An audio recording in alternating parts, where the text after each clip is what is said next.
Oi, pessoal, professora Kátia Zanvettor aqui para a disciplina de Histórias da Mídia. Vamos agora, então, para uma das nossas últimas conversas que a gente vai ter nesse semestre sobre a história dos computadores e do ciberespaço. Essa aula é uma aula complementar àquele texto que a gente estudou do Pierre Levy e a gente vai trabalhar principalmente com o texto do Paulo Leigner, que está dentro desse livro Introdução à História da Comunicação, e o texto dele chama Breve História dos Computadores do Ciberespaço.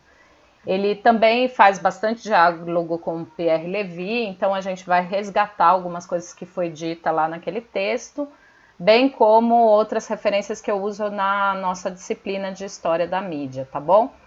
Então vamos lá, pessoal, para entender um pouco mais a história dos computadores e ciberespaço, tá? Nesse texto, o autor vai defender principalmente uma importância histórica do computador, justamente pela sua importância em termos de impacto social que o computador tem, né? Isso foi uma coisa que a gente discutiu na aula passada e eu acho que é bem relevante, que embora não seja o único elemento comunicacional da segunda metade do século XX, sua análise é fundamental, já que eles atravessam praticamente todos os produtos e serviços. Então, o que ele está dizendo aqui é aquilo que a gente estava discutindo, que como hoje na sociedade contemporânea não tem praticamente nenhuma atividade humana que não passe de uma forma ou outra pelo uso do computador e pelo uso do ciberespaço, tá? Então, a gente...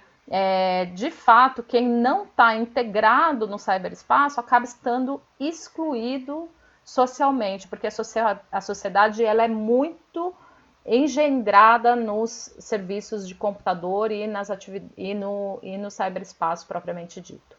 Ele vai defender esses argumentos usando bastante o livro do Briggs e Burke, que é um livro bem interessante que eu uso também para preparar minhas aulas de História da Mídia. É um livro que está disponível para vocês na biblioteca. Então, quem tiver interesse em conhecer um pouco mais, uma história social da mídia, de Gutenberg e a internet, está lá disponível na nossa biblioteca, eu super recomendo.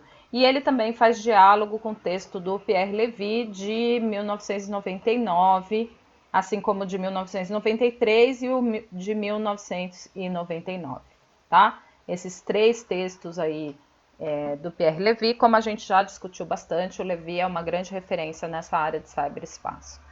Bom, a história do computador ela pode ser dividida em 4 etapas, né? A etapa inicial, a fase inicial ou a militar, que é essa fase que a gente não tinha como ter o computador dentro da nossa casa, tá, pessoal? Porque, veja, eu trouxe aqui uma cena do filme Um Jogo de Imitação, que é um filme de 2004, se eu não me engano, não, 2014, e ele é um texto que ele é um filme que fala sobre a invenção, né, essa fase inicial ou essa fase militar dos computadores. Então é um filme bem interessante para quem gosta de história da mídia, vale a pena assistir, né, e a gente vai ver também como que se dá esse processo, como que o computador, né, o início do computador é fundamental para as estratégias militares.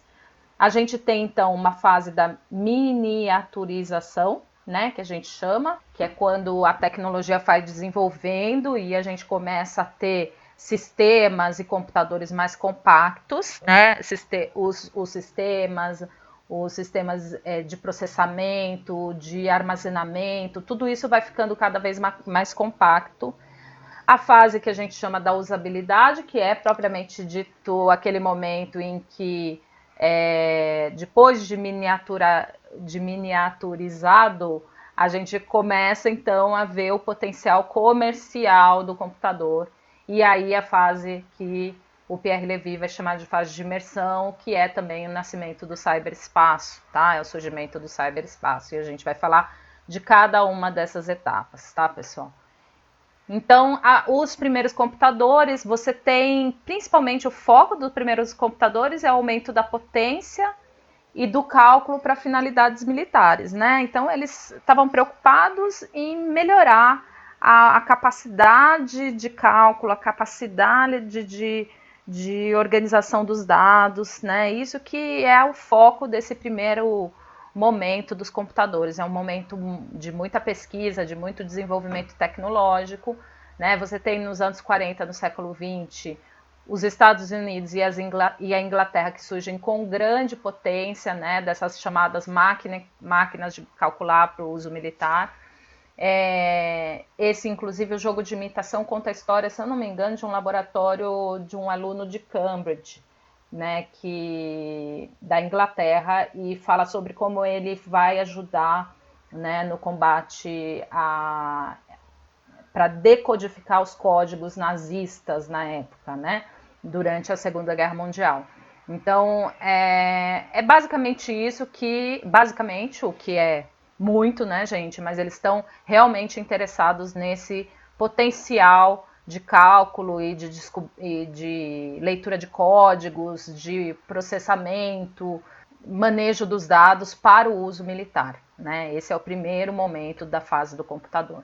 Aí a gente tem a segunda fase, que seria nos anos 50 aos anos 70 do século 20, né, em que você tem muitos avanços tecnológicos que vão permitir a miniaturização das máquinas de calcular. Então, assim, se antes, na tecnologia inicial, você não tinha nem capacidade, um computador, ele pegava uma sala enorme inteira, né, para caber todos os processadores, caber todas as maquinárias lá. Você não tinha nem ideia de que isso pudesse se virar em algum momento um computador pessoal, né? Então você começa a ter um desenvolvimento tecnológico para os transitores, né, que eles chamam os chips, os circuitos integrados e os microprocessadores, né? Com o surgimento dessas tecnologias, da diminuição dessa tecnologia, você possibilita então uma diminuição do tamanho dos computadores. Isso é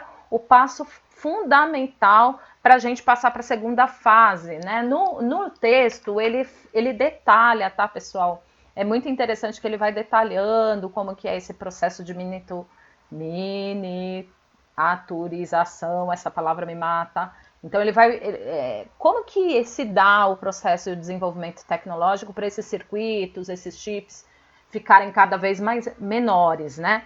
E é muito interessante porque isso é fundamental para a fase posterior que a gente vai ter, que é a fase, então, que a gente chama de fase de usabilidade do computador, que aí seria entre a década de 70 e 90 do século 20, começa então os adventos daquilo que a gente chama hoje de microcomputadores, que são os computadores pequenos, porque compactos, que são possíveis graças à diminuição dos equipamentos que estão dentro dele para processar a memória, etc, etc. Essa fase aqui, né? Essa fase aqui é a fase que a gente conhece, por exemplo, do Windows, surgimento do Windows, surgimento da Apple, né? As pesquisas e o desenvolvimento dos programas. Então, essa fase também ele conta com detalhes no texto, é muito interessante também, vale a pena dar uma lida lá. E para quem gosta de ver filmes sobre o assunto, eu recomendo muito ver o filme o Steve Jobs, né, que é o filme sobre o surgimento da Apple, e assistir um documentário que tem sobre o Bill Gates no Netflix também, que é muito interessante e conta toda a história do Windows, né, e como que ele se desenvolveu ao longo do processo, contado pelo próprio Bill Gates. Então também é bem interessante. Então você tem as interfaces, né? Essa fase da usabilidade que eles, né, que tem nesse meados dos anos 60 até final dos anos 90, é também a fase que começa o surgimento das interfaces, né? Essas interfaces que a gente conhece hoje, que o Word, né, esses espaços em que a gente pode entrar e atuar dentro do computador, né? As interfaces, ele chama são são zonas fronteiriças sensíveis de negociação entre o humano e o maquínico, assim como o pivô de um novo conjunto emergente das relações homem-máquina. Então, imagina sem a interface, a gente tinha que saber programação, a gente tinha que saber a linguagem do computador. Então, as interfaces, elas vão permitir que os sujeitos que se popularize de fato o computador, porque permite que as pessoas efetivamente façam coisas simples e não precisem entender necessariamente de todas as linguagens do computador, né? Então, isso é uma coisa importante que acontece. E aí, por fim, a gente tem a fase da imersão, que a fase da imersão nada mais é que o advento do ciberespaço, incluindo a internet, como ferramenta de comunicação por milhões de usuários em diversas partes do mundo.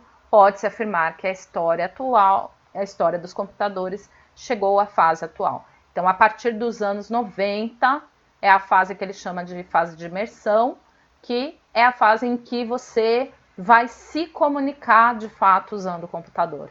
Então, até os anos 90, você usava o computador para outras ordens, né? Outras atividades de controle, soma, organização de dados, mas não de comunicação. Então, a partir da fase de imersão é que surge esse processo de integração e comunicação entre os computadores. Isso é interessante porque, assim, se a gente pensar na fase da imersão como fazendo um paralelo à própria fase do surgimento dos computadores, a gente vai ver que o ciberespaço também teve uma etapa militar que surgiu antes, né? Uma etapa que prepara para essa etapa que a gente vivencia hoje. Então, a gente tem a DARPANET, que surgiu em 1969, que ela é basicamente ligada a algumas universidades, mas com fins militares, né? E já lá em 1969, os pesquisadores envolvidos nesse projeto, eles já se comunicavam entre si, né? Mas voltados assim para questões relacionadas à pesquisa ali que eles estavam fazendo. Só que já tinha essa percepção e esse movimento que dava para trocar mensagens entre si. Mas foi em 1980 que eles separam, né, a DARPANET. Então, a ARPANET vira a parte científica e a MILNET vira a parte militar. E a fusão entre essas duas coisas é o que eles chamavam na época de DARPA Internet.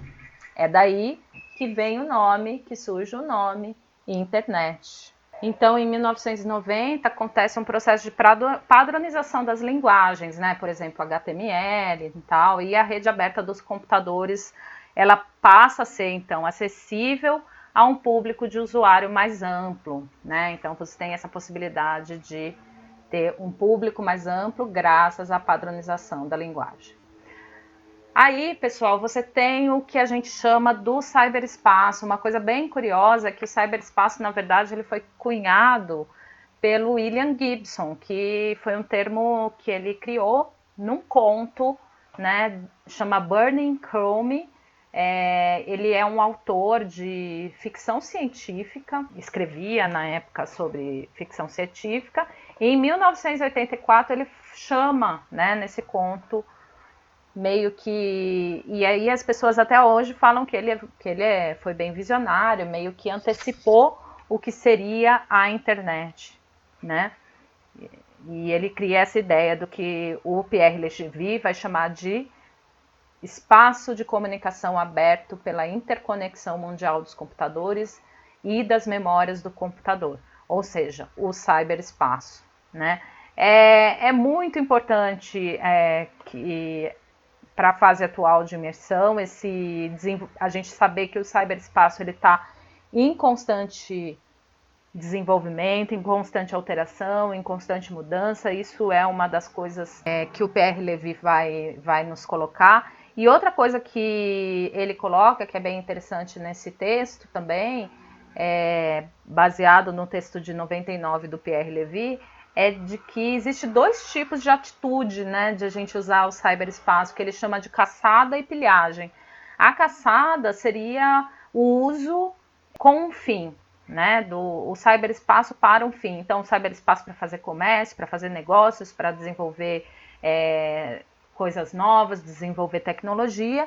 E a pilhagem seria um prazer subjetivo de estar no ciberespaço, né, que estaria se tornando cada vez mais comum né, sem uma perspectiva muito objetiva. Eu simplesmente quero estar lá no cyberespaço. Quando ele fala disso, sempre nos remete à rede social, né? O quanto os usuários hoje do cyberespaço gostam de estar por estar nas redes sociais, sem muito porquê, tá? Então, só para a gente finalizar, pessoal, essa aula ficou um pouquinho mais longa, mas eu vou pedir paciência para vocês, porque ela é uma aula importante, então assistam até o fim. No final desse texto, ele fala da convergência midiática, tá? E tem duas perspectivas de a gente pensar a convergência.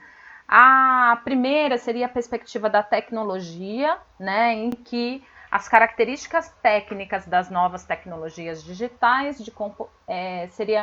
eles comportam múltiplas funções em linguagens no mesmo aparelho, ou seja, o mesmo aparelho ele vai ter múltiplas técnicas e formas de organizar o seu espaço ali.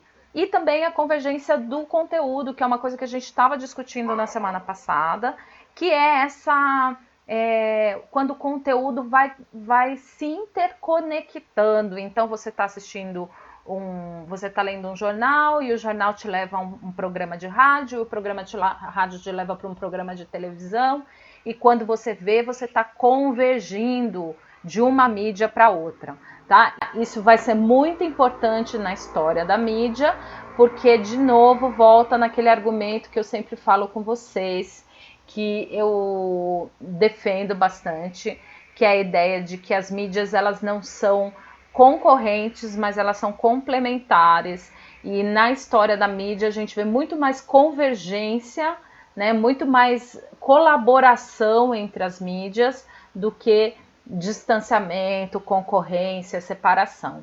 Então a convergência só é possível graças ao surgimento do cyberespaço, graças a essa cultura de imersão no cyberespaço que a gente está vivendo, tá? Então eu vou deixar aqui como desafio para vocês pensarem em qualquer área da nossa vida social e tenta pensar uma área da nossa vida social que ainda não é mediada pelo computador. Tenta pensar para mim e me manda lá no fórum que eu vou abrir para vocês, tá bom? Ou quem não está na minha aula oficialmente quiser comentar aqui nos comentários, também fica à vontade, vai ser super legal para a gente refletir, tá bom? É isso, então muito obrigada por assistir, até a próxima aula.